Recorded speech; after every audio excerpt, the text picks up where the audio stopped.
Precaution ನಾನು ಮೊನ್ನೆ ಹೇಳಿದ್ದೆ ಅಷ್ಟೇನೆ, ಇನ್ನೇ ಅಂದ್ರೆ ಬದಲಾವಣೆ ಏನಿಲ್ಲ. ಮುಂದೆ ಇವತ್ತು ಹೇಗೋ CM ಅವ್ರ ಜೊತೆ ಮೀಟಿಂಗ್ ಇದೆ, ಮೀಟಿಂಗ್ ನಂತರ ಎಲ್ಲರೂ ಕೂಡ ಮತ್ತೆ ಚರ್ಚೆ ಮಾಡ್ತೀವಿ, ಅಲ್ಲಿ ಎಕ್ಸ್ಪರ್ಟ್ಸ್ ಕೂಡ ಕರೆಸಿದ್ದೀವಿ. ಅಲ್ಲೇನಾದ್ರೂ ತೀರ್ಮಾನಗಳಾದಾಗ ಆ ಸಭೆ ನಂತರ ನಾನು ತಿಳಿಸ್ತೀನಿ, CM ಅವ್ರ ಜೊತೆ ಚರ್ಚೆ ಆದ ನಂತರ.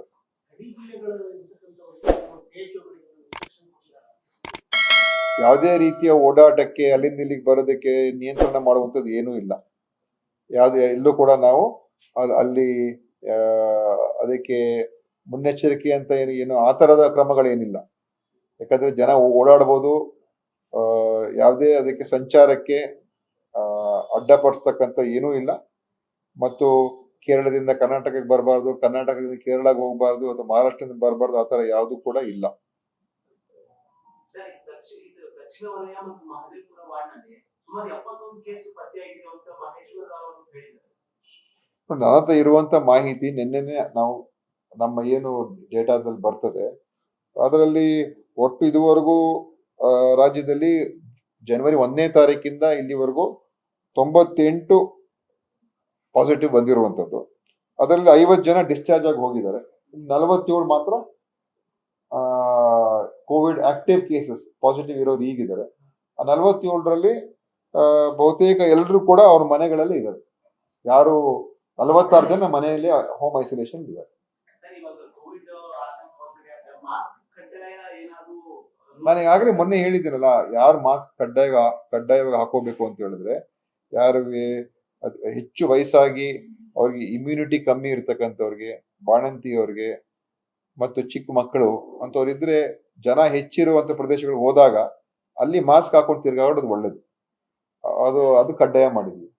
ಅದು ಬಿಟ್ರೆ ಬೇರೆ ಇನ್ಯಾರು ಕೂಡ ನಾವು ಕಡ್ಡಾಯ ಮಾಡಿಲ್ಲ. ಸ್ಕೂಲ್ ದಿನ ನೋಡೋಣ, ಅದು ಹೇಳಿದ್ನಲ್ಲ, ಇನ್ನೂ ಒಂದು 3-4 ದಿವಸ ಸ್ಟಡಿ ಮಾಡ್ತೀನಿ, ನೋಡೋಣ. ಇವತ್ತು ಕೂಡ ಸಭೆ ಇದೆ, ಅದರಿಂದ ಸ್ಕೂಲ್ಗಳು ಮುಚ್ಚುವುದು, ಸ್ಕೂಲ್ ಮುಚ್ಚಬೇಕು ಅಂತ ಎಲ್ಲೂ ಕೂಡ ಆತರ ಏನಿಲ್ಲ. ಕೇಂದ್ರದಿಂದ ಕೂಡ ಆತರ ಗೈಡ್ಲೈನ್ಸ್ ಇಲ್ಲ, ಯಾವ ರಾಜ್ಯದಲ್ಲೂ ಕೂಡ ಆತರ ಮಾಡಿಲ್ಲ.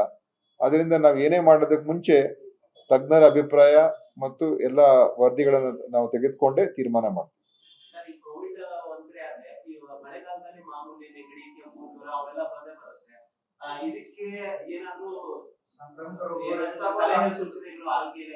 ನೋಡಿ, ಇದಕ್ಕೆ ನಾವ್ ಏನ್ ಹೇಳಕ್ಕಾಗೋದಿಲ್ಲ. ಯಾಕಂದ್ರೆ ಎಲ್ಲಾ ಕಡೆ ಈ ಸಮಯದಲ್ಲಿ ನಾವು ಎಷ್ಟು ಸ್ವಚ್ಛವಾಗಿ ನಮ್ಮ ಪರಿಸರ ಇಟ್ಕೊಳ್ತೀವಿ ಮತ್ತು ನಾವು ನಮ್ಮ ಒಂದು ಜೀವನ ಒಂದು ಶೈಲಿ ಮೇಲೆ ಇದು ಅವಲಂಬಿತ ಆಗಿದೆ. ಮತ್ತು ಈ ತರ ನೆಗಡಿ ಜ್ವರ ಬರೋದನ್ನ ನಾವು ನಿಲ್ಸೋದಕ್ಕಂತೂ ಆಗೋದಿಲ್ಲ. ಯಾಕಂತ ಹೇಳಿದ್ರೆ ಅದು ಬರ್ತಾ ಇರ್ತದೆ, ಕೆಲವು ಪ್ರದೇಶದಲ್ಲಿ ಹೆಚ್ಚು ಇರ್ತದೆ. ಅದು ಜನ ಹೆಚ್ಚು ಇರುವಂತ ಪ್ರದೇಶಗಳಲ್ಲಿ ಸ್ವಲ್ಪ ಬೇಗ ಹರಡುತ್ತೆ. ನಗರ ಪ್ರದೇಶಗಳಲ್ಲಿ ಮತ್ತು ಎಲ್ಲಿ ಪಾಪ್ಯುಲೇಷನ್ ಡೆನ್ಸಿಟಿ ಬಹಳ ಇರ್ತದೆ, ಅಲ್ಲಿ ಸ್ವಲ್ಪ ಬೇಗ ಹರಡುತ್ತೆ.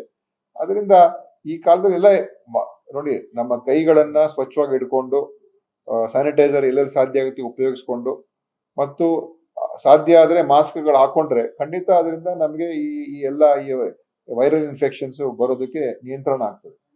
ಅದ್ರ ಬಗ್ಗೆ ಅದು ಅವ್ರವ್ರಿಗೆ ಬಿಟ್ಟಿರೋ, ಇದು ಕಡ್ಡಾಯ ಅಂತ ನಾನು ಮಾಡಕ್ ಆಗೋದಿಲ್ಲ. ಆದ್ರೆ ಅವರ ಇದ್ರ ಅನುಸಾರ ಅವ್ರು ಮಾಡ್ಬೋದು. ಇಲ್ಲ, ಸ್ಪೆಸಿಫಿಕ್ ಆಗಿ ಏನು ಅವ್ರು ಗೈಡ್ಲೈನ್ಸ್ ಕೊಟ್ಟಿಲ್ಲ.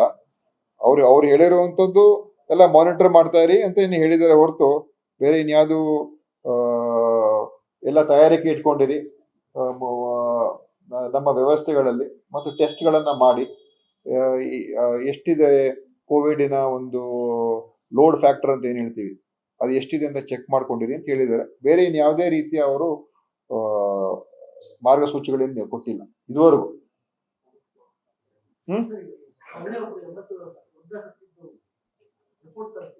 ಅದು ಆಡಿಟ್ ಮಾಡಿಸ್ತಾ ಇದ್ದೀವಿ. ಆದ್ರೆ ಅವ್ರಿಗೆ ಬೇರೆ ಬೇರೆ ಅನೇಕ ಕಾಯಿಲೆಗಳಿತ್ತು, ಅದು ಒಂದು ಅವರಲ್ಲಿ ಬಂದಿರುವಂತ ಮಾಹಿತಿ. ಆದ್ರೂ ಡೆತ್ ಆಡಿಟ್ ರಿಪೋರ್ಟ್ ಬರಬೇಕು, ಅದನ್ನ ಸ್ಪೆಸಿಫಿಕ್ ಆಗಿ ಬಂದ್ಮೇಲೆ ನಾನು ತಿಳಿಸ್ತೀನಿ.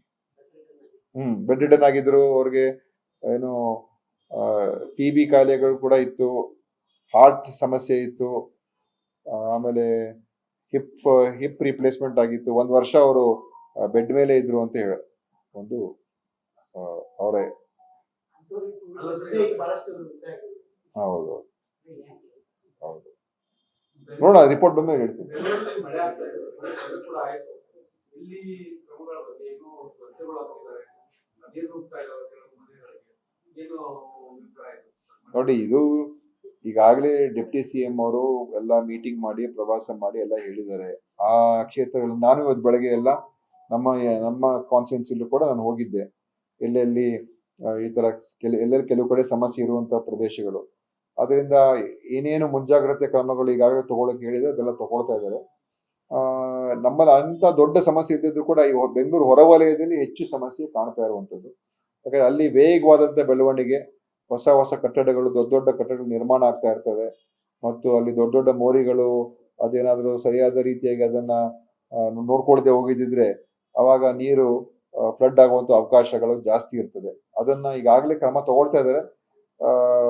BBMP ಅವರು ಇದನ್ನ ನಿಗಾ ವಹಿಸಿ ಹೆಚ್ಚು ಕೆಲಸ ಮಾಡ್ಬೇಕು, ಅಷ್ಟೇ ನಾನು ಹೇಳೋದಕ್ಕೆ ಬಯಸ್ತೀನಿ. ಇದು ಪರಮೇಶ್ವರ ಕಿಡಿ ದಾಳಿ ವಿಚಾರ ಏನಿದೆ ಸರ್, ಆ ವಿಚಾರದಲ್ಲಿ ಕಾಂಗ್ರೆಸ್ ಒಳಗಡೆ ಒಂದಷ್ಟು ಜನ ಕುತಂತ್ರ ಮಾಡಿದ್ದಾರೆ ಅಂತ ಹೇಳಿ ದಲಿತ ಸಂಘಟನೆಗಳೆಲ್ಲ ಆರೋಪ ಮಾಡ್ತಾರೆ.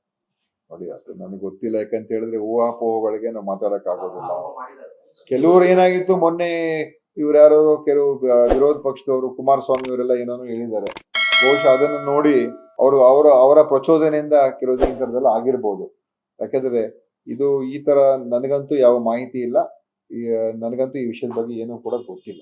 ಲೇಟೆಸ್ಟ್ ಹಾಗೂ ಇಂಟ್ರೆಸ್ಟಿಂಗ್ ಸುದ್ದಿಗಳಿಗಾಗಿ ಬಾಸ್ ಟಿವಿ ಕನ್ನಡ ಚಾನೆಲ್ನ ಸಬ್ಸ್ಕ್ರೈಬ್ ಮಾಡಿ. ಹಾಗೆಯೇ ಬೆಲ್ ಐಕಾನ್ ಪ್ರೆಸ್ ಮಾಡಿ. ಇದರ ಜೊತೆಗೆ ಫೇಸ್ಬುಕ್, ಇನ್ಸ್ಟಾಗ್ರಾಮ್, ಎಕ್ಸ್ನಲ್ಲೂ ಮಿಸ್ ಮಾಡದೆ ಫಾಲೋ ಮಾಡಿ.